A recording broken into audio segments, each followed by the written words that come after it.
Hello and welcome back to An Old Man Watches, where today I'm going to be talking about Wicked Part 1, which came to theatres about 6 or 7 weeks ago as I record this video. And the film begins with the news that the Wicked Witch of the West is dead.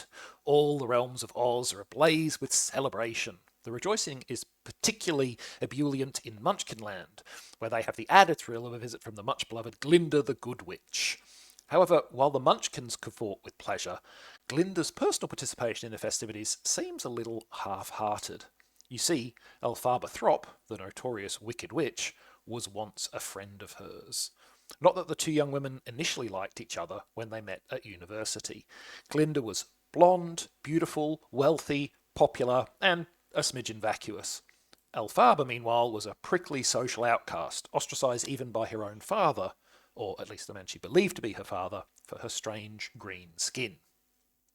In fact, Elphaba is such an outsider, she wasn't even supposed to be attending the school. She was just there helping her sister to settle in.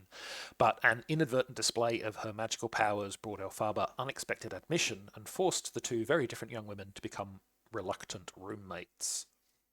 Unexpectedly, however, at least for the characters, most of us in the audience have seen this kind of story before, the forced proximity sees the pair's mutual loathing slowly turn to grudging respect and then to actual friendship. Meanwhile, some other kinds of relations are progressing in a much more troubling direction. The talking animals of Oz are being more and more marginalised and oppressed, forced out of their jobs and blamed for any misfortune. For Elphaba, always ready to stand up to bullies, this is a problem she can't ignore. And so when Elphaba's magical skills win her an audience with the Wizard of Oz himself, the man who can reputedly grant anyone their heart's desire, she and Glinda set off to the Emerald City with one goal in mind, to ask the wizard to help the talking animals. After all, surely if anyone can help, it's the wonderful Wizard of Oz, right? Now, Wicked is the screen adaptation of the first half of the Broadway musical of the same name, which is itself based on Gregory Maguire's novel Wicked, The Life and Times of the Wicked Witch of the West. Now, I read the novel 20 years ago and I wasn't much a fan. It was all a bit too dour and mean spirited for my tastes. Whatever the flaws of L. Frank Baum's Oz novels, and in a technical and social sense they have several, they did at least generally have a generous spirit celebrating compassion over selfishness. Largely because I didn't like the novel, I've never seen the stage show, but I was aware that there are differences between the two. In particular, the stage show has a more generous interpretation of Elphaba's actions and a more optimistic ending.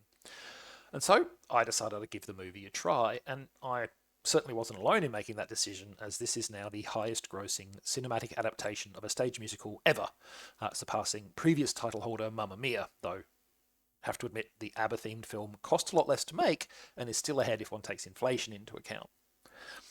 And on the whole, I think Wicked deserves its success. It's not a flawless film, but it's a good one. So let's dig in a little deeper.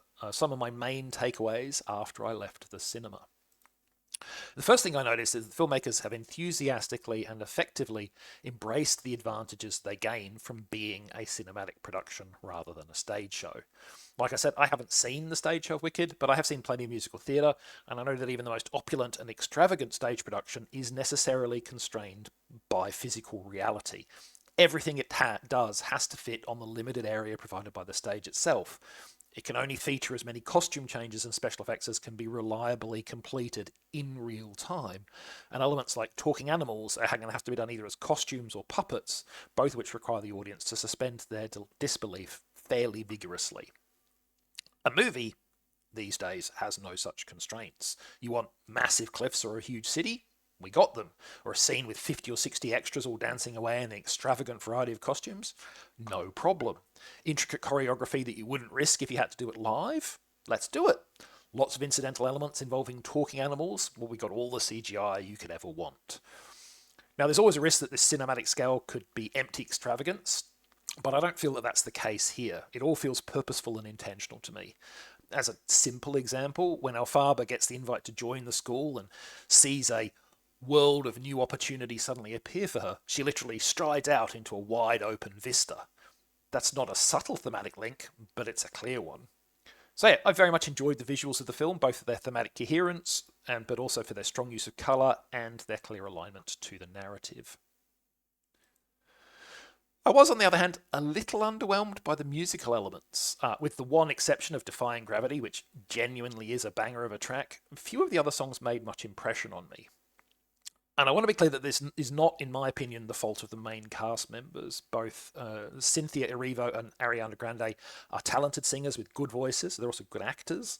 And they both fully deserve the accolades they received for their performances as both singers and actors. When they are given free rein, such as in Defying Gravity, and to a lesser extent the songs What Is This Feeling and Popular, the film is at its strongest from a musical perspective. But a lot of the ensemble pieces to me are memorable more for their intricate choreography than for the songs themselves. And I would think it'd be fair to say that some of the other cast members are actors first and singers a sometimes distant second. I mean, I'm never going to complain about Michelle Yeoh getting work, and she's great as the acerbic Madame Morrible, except for her singing, which is, serviceable. She's not asked to do a lot of singing, she is asked to do some. I could also see an argument the film sometimes overwhelms the ensemble singing with its opulent and intricate visuals, but I think it does just as often marry the two quite well. Dancing Through Life, for instance, while not a song I found particularly memorable on its own merits, has a pretty strong visual storytelling element associated with it. My biggest concern prior to seeing the film was its runtime. At 2 hours and 40 minutes, it is as long as the whole Wicked stage show, while only covering half of the material. I'm pleased to say on the whole, though, that despite its length, the film didn't drag for me. And those few sections where I did think it could have been tightened up just a little were mostly at the start of the movie. Once the film has Elphaba and Glinda in place at the university and on the road from Animosity to Détente and then Alliance, it rattles along pretty well. I've spent some time thinking about why the runtime of the film doesn't bug me in the way that some other movies have. For instance, I found Peter Jackson's King Kong to be a bloated and tedious mess. And part of the difference is simply scale. Jackson's film is a whopping 3 hours and 20 minutes, nearly a third longer than this movie. But another part of the difference is that Wicked avoids empty spectacle. It has plenty of spectacular stuff, don't get me wrong, but even when some of it is a little redundant, reconfirming themes it's already established, the film is still pushing things forward, either in terms of the plot or the characters.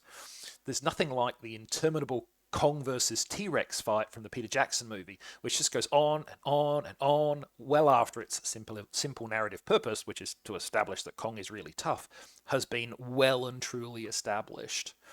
It's like, why is he still fighting these things? We get it already. He's not going to lose. This film would stop. This movie doesn't fall into that trap. The only other structural oddity that I would note is that for much of the runtime of Wicked Part 1, it felt to me more like it was Glinda than Elphaba who was the protagonist. She was the one who had more character growth and character change.